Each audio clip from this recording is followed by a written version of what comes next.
How's it going, Goomy Gang? Welcome back to the channel and happy release date officially for Black Ops 7 here in the States. I did take a trip to New Zealand yesterday, so I got quite a bit of hours on the game already, but today is the official launch day here in the States. So there's lots to get excited about. We have the open matchmaking, of course, with minimal SBMM. We also have non-disbanding lobbies, and of course, we have all these new guns, and that means we have some new shotguns we gotta talk about. But today's video in particular, I wanna do sort of a brief overview because with the patch notes we got not too long ago before the release date of the game, there were actually some changes to the shotgun category as a whole that we haven't seen in a long time that I figured were worth a video on their own. Before I start delving into each individual shotgun, I just wanted a little brief overview of the shotgun damage mechanics and how they work now in Black Ops 7 compared to other CODs. All the information I'm going to read with you guys is from the patch notes themselves, so let's just go ahead and dive right into them to see what exactly happened. So starting at the top here, shotguns are undergoing a significant rework to their damage mechanics. They now have two damage values, pellet damage and base damage. Pellet damage is applied for each pellet that hits a target, which is how shotguns worked previously.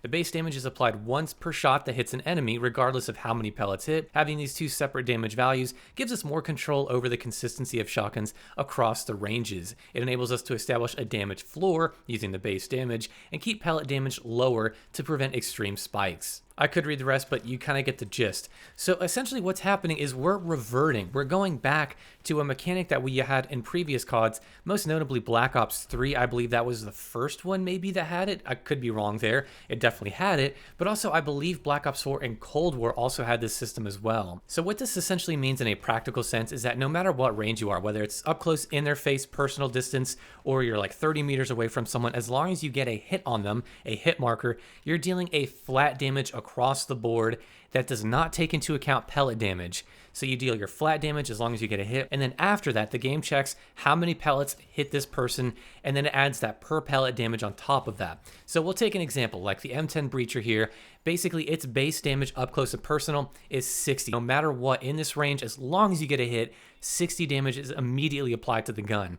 Then it checks how many pellets actually hit the person. So if you hit 4 pellets, that means each pellet doing 20 damage. You multiply 4 times 20 and you get 80. So it would be doing basically 140 damage at that point. So really in this close range, to get a one-shot kill with this gun, the M10 Breacher, you only need to hit 2 pellets. Since each pellet does 20 damage, 20 and 20 is 40 plus 60 equals 100. So that's all you need up close out to 3.3 meters to get a one-shot kill with this gun, just 2 pellets. So the reason they did this is because it gives the devs an extra dial or a lever to basically control the damage profile and the damage balance for shotguns. Because before, like it is in Warzone right now and in other Call of Duty multiplayers like Black Ops 6 and Modern Warfare 2 and all those, it's on a per pellet basis only. There's no flat damage. So essentially what they were talking about was you get damage spikes. So you hit one pellet that's 50 damage, another pellet that's 100, and then another it's 150. So you have these big jumps in pellet damage. So it ends up being a little bit more heavy-handed, I guess, in the balance perspective.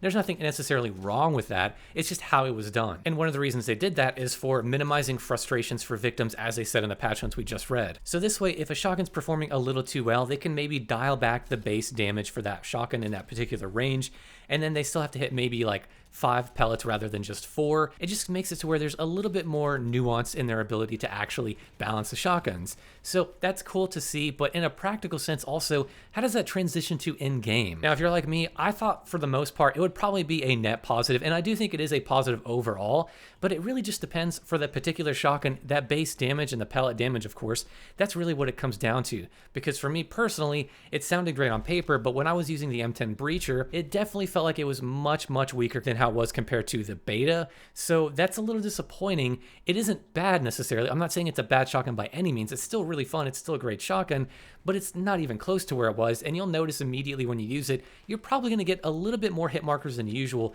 because it tends to rely on that pellet damage, and you have to hit a lot more pellets to actually get the kill. Rather than just having to hit 4 at a range to get that max damage, now you have to actually hit 5, 6, 7, or 8 to get a one-shot at some of these ranges. Like for the M10 Breacher, if you actually look in its last range, or rather its second to last range, you can one-shot out to 16 meters with this thing, which is like Reclaimer pre-nerf levels in Modern Warfare 3. But the problem is you have to hit 5 pellets, and the spread is kind of wide, so it makes it a little bit more difficult with this particular gun, of course, since it has to be charged to get that one shot at those longer distances, specifically at that 16 meter range. It's just not super likely. So technically with this system, you should be dealing more consistent damage. It just depends on how much damage, of course, from that base damage value. But now it seems like more than ever, the amount of pellets that actually actually hit your target is pretty important compared to the previous years we've had in multiplayer, at least recently. So let me know how you guys have been liking the shotguns thus far. If you've been using them, there's of course 3 to choose from. The Akita, which is an adorable little full auto shotgun that's got clean iron sights, I really like it. And then we have the Echo 12 and of course the M10 Breacher. Let me know how you guys think about those shotguns. But now I want to talk briefly about whether or not these are going to carry over into Warzone and kind of my thoughts on that. Now I do think that, in all honesty, this is probably going to be brought over to Warzone as well. They're going to make those aim assist changes. They're going to bring those over to Warzone. They're probably going to do this as well, just so, again, they have another way, another lever or dial to tune those shotguns in multiplayer and in Warzone. Do I think that's a good thing or a bad thing? Honestly, I'm not really sure at this point. It just really depends on how they decide to balance them, because the previous system, the one that we currently have in Warzone with the per pellet damage, it's not bad. I like it. I was a proponent of that because it made it to where you could actually land a meaningful shot while aimed down sights and be rewarded for it. And so now that's kind of being backtracked a little bit in place of maybe more consistency, but it also depends on how much damage that shotgun's going to do with the pellets, of course, and with the base damage values. And I would argue that the shotguns in Warzone, at least a couple of them, are balanced really, really well. A lot of them are kind of neglected and they're bad. And that's not because, of course, the pellet mechanic system that's in place. It's just that they're not being balanced, and there's no balancing passes touching like a majority of the shotguns. So they just end up being really crappy. Again, not because of the pellet mechanic system, but just because they're neglected and rotting off in the corner and collecting dust. But my hope with this system is that if they do implement it in Warzone, it incentivizes them to be a little bit more gung-ho with the balancing for shotguns, because they can tone it back easily with these mechanics. They don't need to be afraid of being too strong initially. Just tone back the base damage, tone back the pellet damage. I think it should be a little bit easier for them, and also they'll have a little bit more control over it, so that is cool to see. So it's probably going to carry over. I'm okay with that. I really love the system we have in place, but I'm also up for a change, so I'm excited to see what they do with it. But that's going to do it for this video, guys. As always, let me know down below in the comments, what are your thoughts on this mechanic overall in Black Ops 7? Do you want to see it carry over to Warzone? And so far, what's your favorite shotgun in Black Ops 7 if you've got to play it yet? With all that being said, I will see you guys in the next video.